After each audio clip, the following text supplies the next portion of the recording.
Hello and welcome to a new video. In today's video we're going to take a look at Shadow Charizard in the Great League Remix Cup. Great League Remix Cup going to be now still available for today, tomorrow and the day after. So 3 days for you to play, and I wanted to try this Pokemon out because currently the better version of this one, the Talonflame, is not allowed to be used in this meta. So I want to give this Pokemon a try, especially with Dragon Breath as a fast move, because it's going to have even play against other water type Pokemon, which you kind of want to bait out of here. So we have a very, nice ABB style line. We're going to have a lead that's going to have a certain role here as a Dragon type. We're going to have a Say-Stop that isn't a Dragon type, but has a lot of Dragon type coverage with both the fast as well as the charge moves here. And also has, of course, the part fire typing. And then we're going to have our Marowak in the back, which is going to have also that part fire typing. So Charizard is here as a bait for all the Pokemon that can beat fire types. And honestly, it worked out really, really well for us as well. Here we're going to see the Togetic coming in against us, which is kind of hilarious, as they are going to be able to go for the Shadow Bone. And we have basically two answers to the Fairy types in the back, which is kind of nice. Even though one has Dragon Breath and it has resisted damage against something like a Togetic, it's still going to be able to most of the time bait out other Pokemon. So we have basically a great coverage against the weaknesses of our lead with our backline, because our lead weak to Ice type, we're going to be able to resist it, especially with also do super effective damage against it with our Fire type Pokemon. We have the weakness to Fairy types. Fire types are going to be good against them. We're going to have the weakness to Fighting types. We have a Flying and a Ghost type. Both of them are going to be able to resist those hits. And so we have basically a perfect core there with our lead and our backline here. And honestly, this team was really, really fun. Like, I like this team a lot. It was one of my favorite teams I have used so far. Doesn't mean it always performed perfectly. I feel like I was quite unlucky sometimes, which is okay, like happens, but maybe I could have played some battles better, maybe I could have had a little bit less lag, stuff like this. Kind of just impact stuff like this here as well. But generally speaking, I enjoy this team. I think it was a great team to run. I think Charizard is a fun Pokemon to run. And here we can see already like some of the benefits of running Charizard. We have access to the hard-hitting move Blast Burn. And with that one, we are going to be able to do so much damage. It is ridiculous. Here I could use a Shield if I want to realign. I don't really need to realign though. I rather keep the advantage here. And we're going to go back into our Guzzlord. They go back into there. Let's see, it's going to be the Grumpig coming in, which we can go for a Brutal Swing, doing some super effective damage against. I don't know why they go for this one. I think that should have been better going out into the other Pokemon here from them, but I guess it doesn't really matter. We're going to be able to win the battle no matter what they're going to do here. They go for the Shadow Ball. This seals the deal. We can farm them down in time, and the Pidgeot goes down here as well. Next up, we're going to see Dusknoir on the lead. That's going to be a very favorable matchup for us, as they're going to swap out into the Dugong. Dugong is a bit more of a trickier one for sure, especially here they're going to outspeed us. We would be able to take a Drill Run though, so I think we would be able to survive at least one of them. We take resisted fast move pressure from the opponent as well, which is kind of cool. And also Shadow Bone is doing a lot of damage, getting the defense stop here as well. I actually thought that I would need one more fast move to get to another next move there, so that was kind of unfortunate that they still get to theirs here. I have a 2-shield disadvantage. They go back into Dusknoir. They're going to have to use a shield here though, because otherwise they're going to go down. And we will see here that I swap out into the Charizard, because I don't really want to get farmed down yet onto my other Pokemon there. Here they do a little bit too much damage, but luckily I still get to the Dragon Claw, which is really nice to get the damage on here against the opponent. As now they're going to be in farm down range for our Pokemon. They're going to have the Sensation in the back. Should wait out a little bit longer, because then I would have been able to farm them down as well with my Fire type. But as we will see, we might be able to still survive a hit here. Absolutely not. From this range, an Ice Punch is easily enough to knock us out. Now it's down if we can fully farm them down here with our Marowak, which you can see already. It's not going to work out. Good game to the opponent, and we can move on to the next one here, as we're going to actually nearly got a tie there as well. Emolga on the lead is actually exactly where I want to see this Pokemon. Our backline is going to be weak against it. Here our lead is very neutral against it, so I'm happy about this one for sure. As we will see here, Brutal Swing is coming through. We're going to have the JonkusPKMN coming in, and we're going to have also now the Brutal Swing coming up again. This is going to be fine. This is going to allow us to get a lot of damage onto them. And we're going to try our best here. We're going to try to go into our Charizard, because we can catch the moves. Everything is resisted here, right? Not really. While yes, Scorching Sands is resisted, it is actually enough to two-shot us, which is ridiculous, showcasing the lack of bulk on the Charizard. But we can still at least go for a Dragon Claw in time, which is going to allow us to get them very, very low here, low enough that we can definitely farm them down with any of our Pokemon. So JonkusP is going to go down here. In comes Emolga again. We can use a shield here just in case I want to go for acrobatics. They go for discharge, which means they should go for another discharge here as well. I'm going to let this move go through this time around. It is going to be the discharge, and now it depends on what they have in the back. It's going to be the Poliwrath, which is good for us here because the counter damage is going to be double resisted. And to be fair, I just need to get them low. I just don't really care too much about what they're gonna do here. I just need to get them low because then I can farm them down with our, our Gustlord. But as you'll see here, they have Power Punch, and I think they also have Icy Wind on their Poliwrath, but we were calling them correctly held here that they go for the No Shield, and with that we're gonna be able to win the battle. Also, today, by the way, is Pokemon Community Day. To be fair, I should have maybe made a video already towards Pomo, because the Community Day is not going to change this Pokemon at all. The preferred moveset on Pomo is still going to be Close Combat and Wild Charge. Nobody's going to want to run Brick Break for the Community Day, so that's the thing as well, which I have to say I kind of want to criticize there a little bit at least. I feel like Community Days kind of lose their purpose. I felt like Community Days were always like the one day where we have to focus on like one Pokemon. They get like their signature move, they get like a special nice attack. And I feel like recently, over the last like 2 years or something like this, it's been mainly like random moves, like Wild Charge on a Blissey or Wild Charge on a Rapidash, stuff like this. I just wish, generally, that it goes back more to where the Community Days were back in the day, where we had Tyranitar getting like something crazy, like Spectre or whatever for raids. At least was really nice. But we had like Metagross being top tier meta after the Community Day. Of course, now a little bit outdated because the meta shifted a little bit. But like you just kind of felt like they gave a little bit more, I don't know, a little bit more specialness to it. And even here, they could have went for something like Double Shock as a fast move, which is a new move on the Generation 9 or whatever. Would be really cool, but no, we are getting Brick Break. But I do think that the Community Days are planned quite a bit ahead already, because we had recently the move Upper Hand being released in Pokemon Go as well, which would be a move that Pomo also would be able to learn.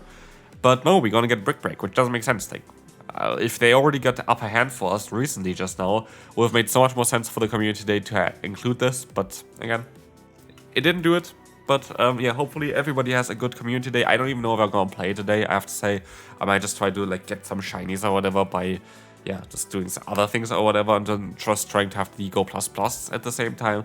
I don't think I'm gonna go out for the Community Day today, but again, you do what you want to do. I'm not saying that you should not go out for this one. If you're excited for this one, have a great time. Like, honestly, like, have a great time. Here we should have got a free fast move in, which would have been very nice, getting us extra energy, extra damage onto the opponent, making it easier for us to farm them down here. Would have been great, absolutely. Would have been absolutely lovely. We're gonna have a Psyshock coming through. We would have been able to have a little bit more HP here at this point, but just a tiny bit. Let's see if it's going to be meta-ring or not. The opponent is going to decide to go into Typhlosion. I go for the wrong move here. Typhlosion would want to get hit by the Grunter move, but still we're gonna get the knockout against the Quagsire, and with that also knockout against Typhlosion, winning us this battle here. Good game to the opponent, and Charizard is going to be able to clean this one up. Thievul in the lead is actually really nice for us. This is exactly where we kind of want to face this Pokemon, but we don't have the greatest coverage, and also they have access to Play Rough. So, like, it's not going to be the easiest one, but what we can do is we can play it out, and I think that's going to be our best bet, because at the end of the day, we're always going to avoid our Ghost type going up against the Thievul. You're going to be able to actually just knock them out here anyway, straight away, which is cool. And as we will see here, the opponent goes into Togetic. I swap out into my Charizard. They stay in here. Smart play by them. They realized that I have Dragon Breath as a fast move, which is very smart by them to go for the, staying in here basically. But I'm still going to be able to get the shield from the opponent here, while also getting out the final Pokemon, being the Grumpig. Well played here again though from the opponent, because they realized they can get a ton of energy here, which is going to help them out against the Gustlord. I hope I can take a hit. That would be great. I cannot, and with that, this game is over. We lose. There's nothing I can do here really anymore. They played it very well. Honestly, like, they just played perfect. Like, they literally just went for the best kind of way of getting the most amount of energy for the situation they're in, and that is going to win them the battle, because what we will see here is that the Togetic is going to have quite a bit of energy already. We're gonna go for the best kind of timing here with our moves. I was able to go for the bait here. We can take a Psyshock, we cannot take two, and that is the thing here, and I do think that they're going to outspeed us here, and I have to say, I lost this battle because the opponent just played better. So, that's the thing as well, like, I'm absolutely happy seeing people winning against me because on how they play and not because of luck or RPS or anything like this. They just played it very, very well. Like, literally, they played it to the best that they could, and that was really, really nice. So anyway, you're gonna see here, the opponent's Steelix against us. This Pokemon could have access, of course, to Breaking Type as well as the Earthquake, but they reveal here to us they don't have either of them. They have Crunch and Psychic Fangs, which is going to be okay for us. We can take Crunch. We can overfarm up to 100 energy here as well. Go for another Brutal Swing against the opponent, hoping for the KO against them as well. Let's see if this is going to work out. It does, and so we have a ton of energy. They're going to go back into the Togetic. I swap out, they swap out. And this is exactly on how this is supposed to work. I try to get out those Pokemon with a bait of Charizard to still have a good answer against a Pokemon that you kind of want to counter as a fire type anyway. So we are in a very, very solid position here. They go for the Shadow Punch. I can go into my Marowak, go for the full farm down, and now I just need to get rid of the shields because, you know what? I have also still a Sludge Bomb stored, and Sludge Bomb is super effective. And against this Pokemon especially here, we are going to be able to go for those Shadow Bones against the opponent as well. This is going to allow us to get the shield. We are going to try our best to go for another one, and we're going to be able to get there in time as well. Let's see if they're going to use a shield here or not. They decide to go for another shield, which allows me to go for the swap, go for the Sludge Bomb, and win us this battle. Good game to the opponent. Let's move on to the next opponent. Gastrodon against Pidgeot. Again, we kind of want to stay in here. We kind of want to have the perfect fast move timing. And we need to go for 5 fast moves here in order to have the perfect timing, which you can do here right now. Went for 5 fast moves. I went for the Brutal Swing. And for them, the best timing is if they go for 2 more fast moves here, which they do. So everybody is playing it to the best they could. And again, I can just go for 1 more fast move and go for another charge move. They don't have air relays, which in my opinion makes 0 sense. If you want to run Pidgeot, run the move Air Cutter. Like literally, Air Cutter just does a tiny bit, I think, less damage than the Air Relays, but is cheaper and has a boost chance. So yeah, I do not see the point of running Air Relays on this Pokemon. Anyway, we're gonna get out the Jellicent, and we're gonna see here the Dragon Claw coming through as well. That is going to be great.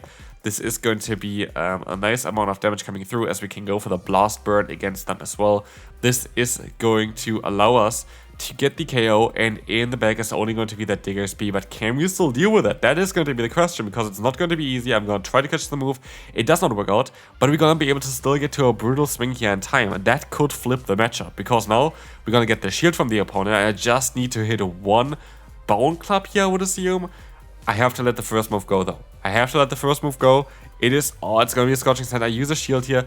I'm going to get hit by another one. But I'm fairly certain we still survive from full HP. We actually have some solid bulk here as well in this Pokemon, and we do.